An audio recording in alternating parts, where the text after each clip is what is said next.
আজ আমরা এবার নজর রাখবো আমাদের যে বিশেষ করে আমাদের আবেগ, বাঙালির আবেগ বন্দে মাতারাম, যা সার্ধ শতবর্ষ এবার উদযাপিত হচ্ছে, সেই বন্দে মাতারাম যে বিলের মধ্যে অন্তর্গত রয়েছে সেই বিল আজ পাশ হলো রাজ্যসভায়।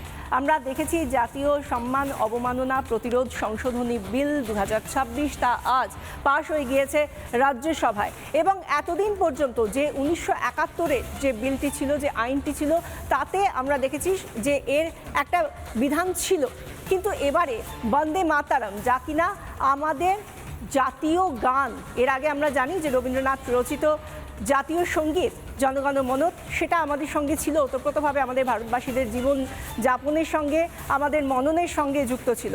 কিন্তু এবারে এই বন্দে মাতারামের সার্ধ শতবর্ষে যখন এই বিল পাস হয়ে গিয়েছে, সেই জায়গা থেকে এবারে কোনো রকমভাবে যেমন আমাদের জাতীয় পতাকা, যেমন সংবিধান, যেমন জাতীয় সঙ্গীত, সেই সঙ্গে আমাদের জাতীয় গান বন্দে মাতারামকে যদি কোনো রকমভাবে অসম্মান, যদি কোনো রকমভাবে অবমাননা করা হয়, তা কিন্তু ফৌজদারি মামলায় ফৌজদারি অপরাধ হিসেবে গৃহীত হবে। এবং সেই মতোই এই বিল পাস করা হয়েছে। এবং এই যে এক্ষেত্রে কি কি শাস্তিযোগ্য অপরাধ, কি কি শাস্তি হতে পারে, কি কি বিধান রয়েছে এই বন্দে মাতারামের যদি কোনো রকমভাবে অবমাননা হয়, তার বিধান কি কি আমরা আপনাকে দেখাবো এক নজরে। দেখে নেওয়া ভালো, প্রত্যেক নাগরিকের এটা কর্তব্য। এবং সেই জায়গা থেকে বন্দে মাতারাম যদি গাইতে বাধা দেওয়া হয় বন্দে মাতারাম, তাহলে সর্বোচ্চ 3 বছর জেল হতে পারে। এরপরে যে বিষয়টা, আর্থিক জরিমানা হতে পারে, এবং যদি তার অপরাধের তীব্রতা সেরকম হয় তাহলে কিন্তু জরিমানা ও জেল উভয় হতে পারে।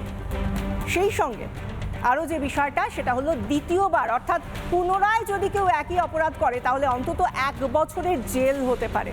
এই জায়গা থেকে এই প্রয়োজনীয়তা রয়েছে বন্দে মাতারাম এবং আমাদের সার্বিকভাবে আমাদের আবেগের সঙ্গে যা জড়িয়ে রয়েছে, আমাদের জাতীয় সঙ্গীত, জাতীয় গান, সংবিধান, আমাদের জাতীয় পতাকা, তাকে রক্ষা করার দায়িত্ব আমাদের নাগরিকদেরই।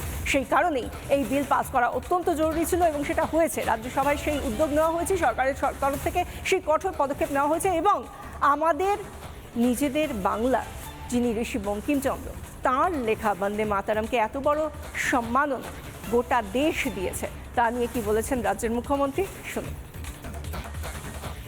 আমি অত্যন্ত খুশি, কৃতজ্ঞ যে ঋষি বঙ্কিমচন্দ্রের বন্দে মাতরমের সার্ধ শতবর্ষে পূর্ণাঙ্গ বন্দে মাতরম প্রার্থনাতে আপনারা সবাই গ্রহণ করেছেন। এটি একটি আমাদের গর্বের, আমাদের ঐতিহ্যের, এবং এর ফলে আমরা পশ্চিমবঙ্গবাসী প্রত্যেকেই গর্ব অনুভব করি। নানা ধরনের কন্টেন্ট দেখার জন্য লাইক করুন, শেয়ার করুন আমাদের ফেসবুক পেজ, সাবস্ক্রাইব করুন আমাদের ইউটিউব চ্যানেল। পাশাপাশি অন্যান্য ব্রেকিং নিউজের জন্য অবশ্যই চোখ রাখুন রিপাবলিক বাংলায়।